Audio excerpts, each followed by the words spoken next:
to that was quicker than I meant. Anyway,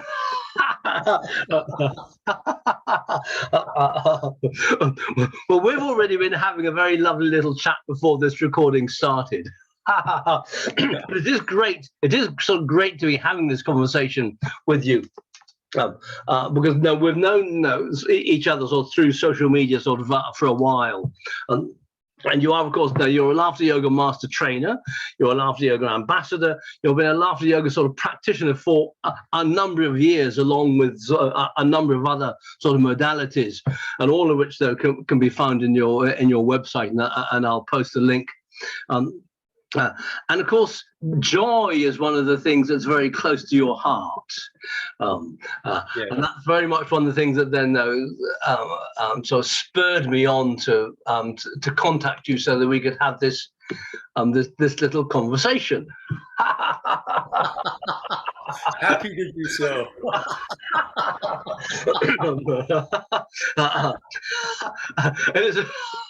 It's all based around.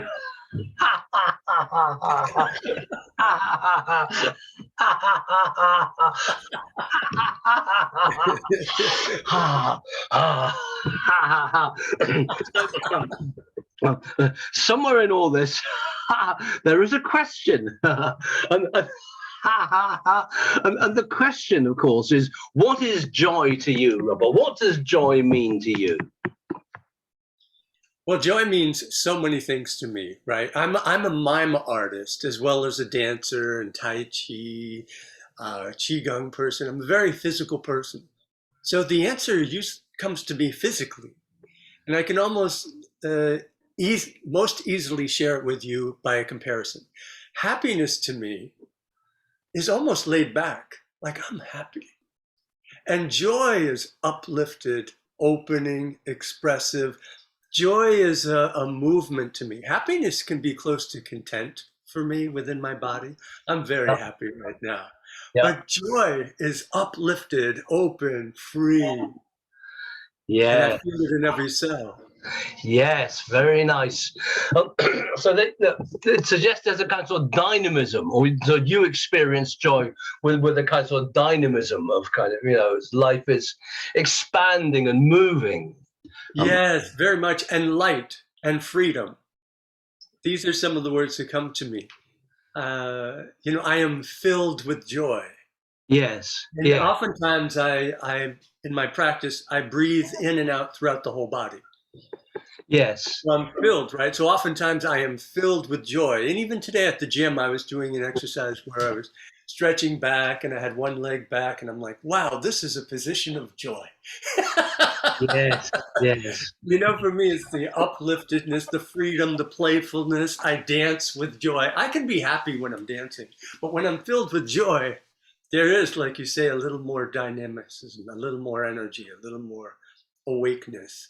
Yes. And my reason for being on the planet, I feel, is to first cultivate in me peace, love, laughter, and joy, and share it with the world. So those four things have been very important to me for a long time.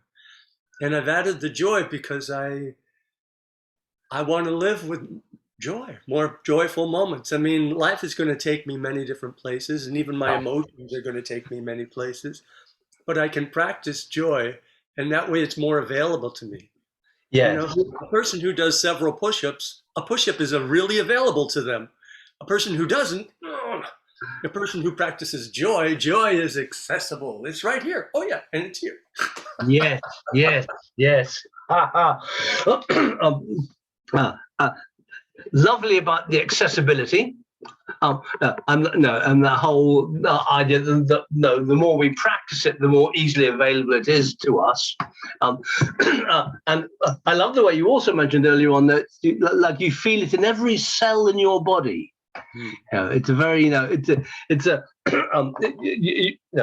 particularly when you do your whole body breathing, or breathing sort of with your whole body.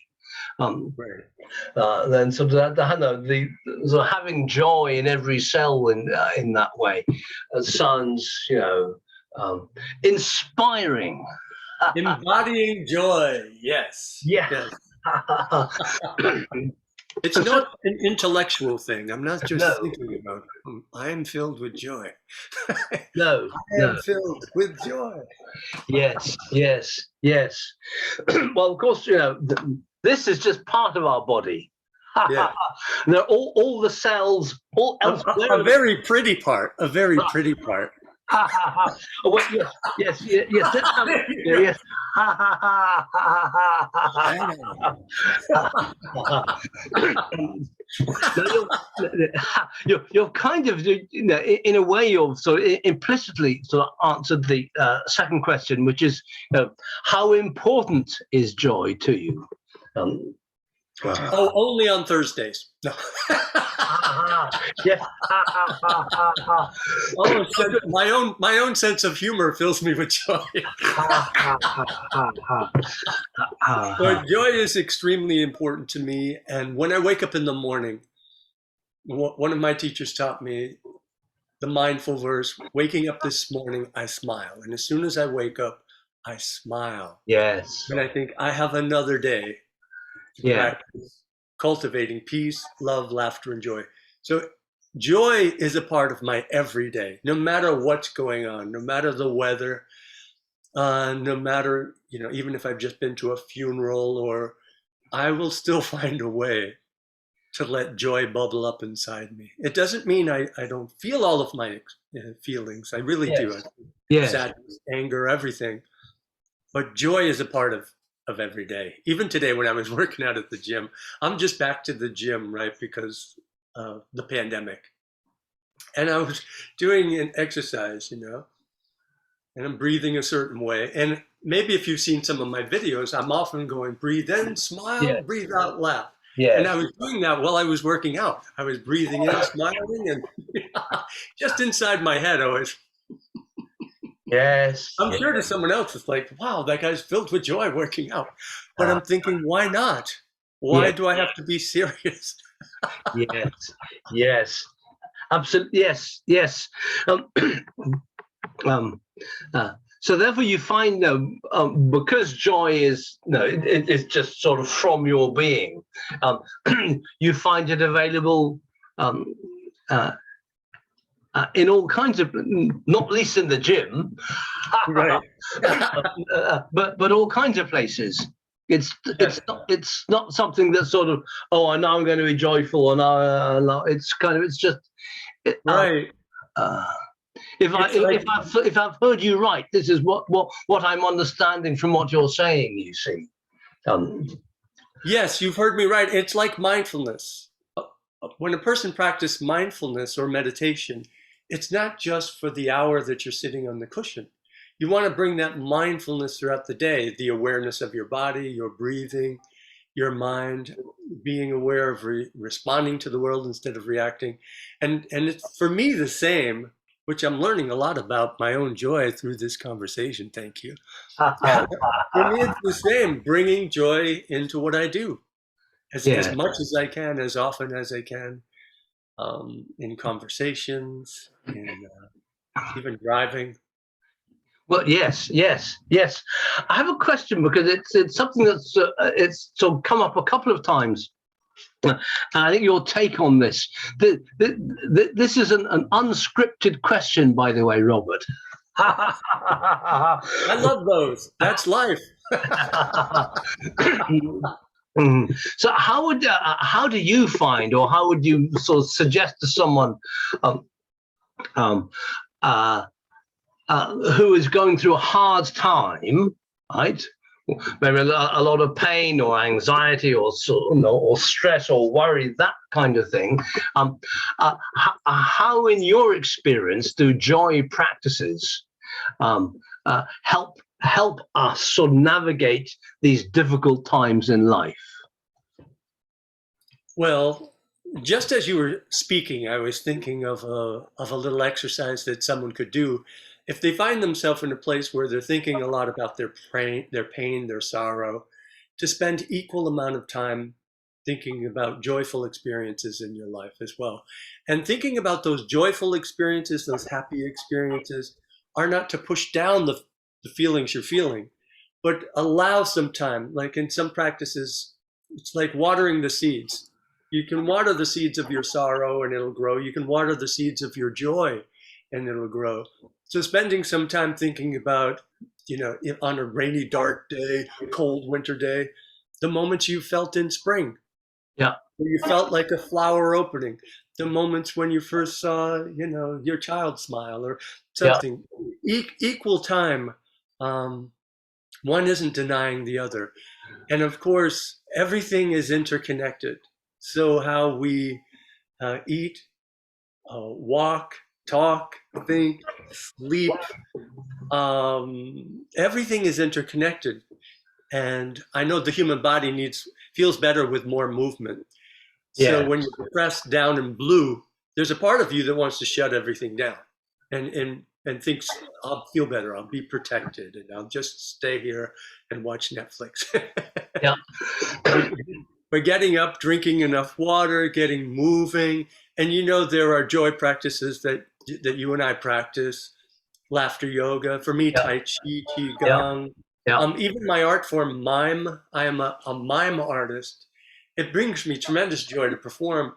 But even just doing a big part of what I do as a mime is going through all the different joints in the body to make sure they feel free.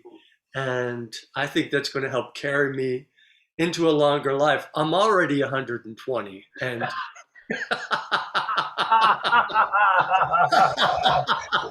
I knew you were younger than me, Robert. I knew you were younger. Good answer.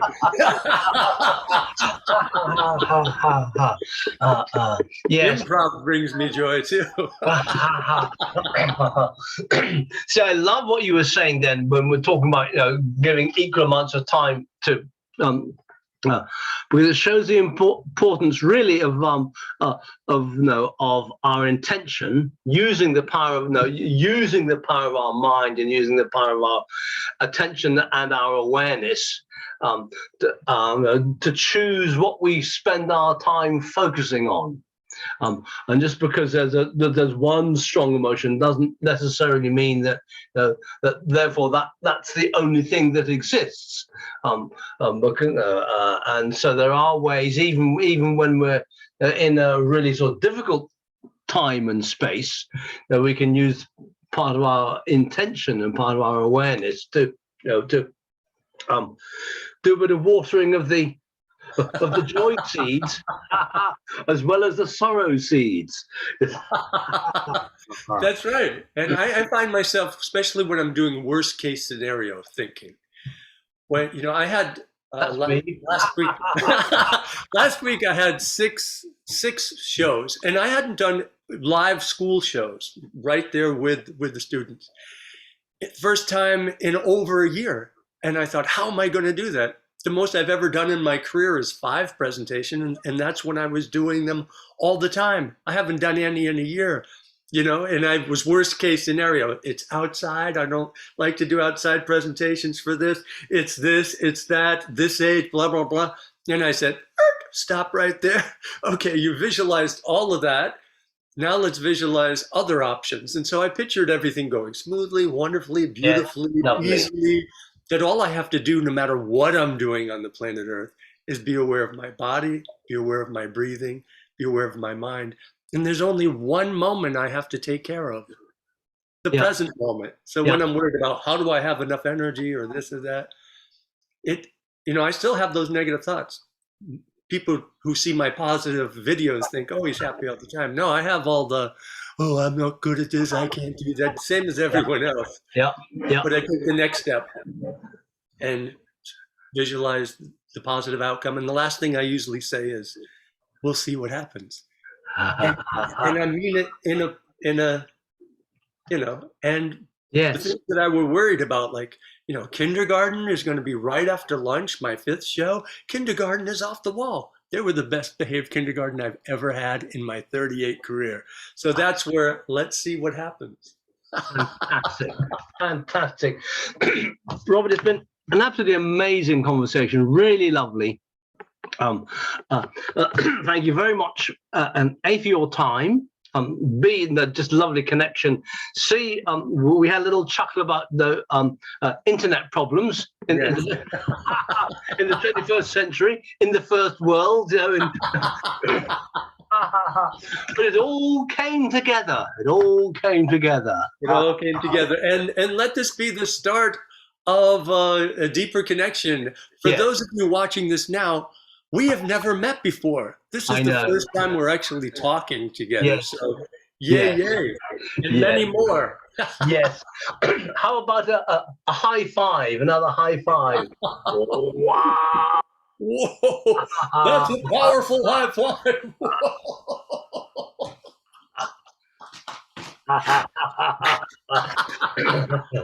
Robert, thank you very, very much. Lovely to spend this time with you. See you again. Okay. Bye-bye.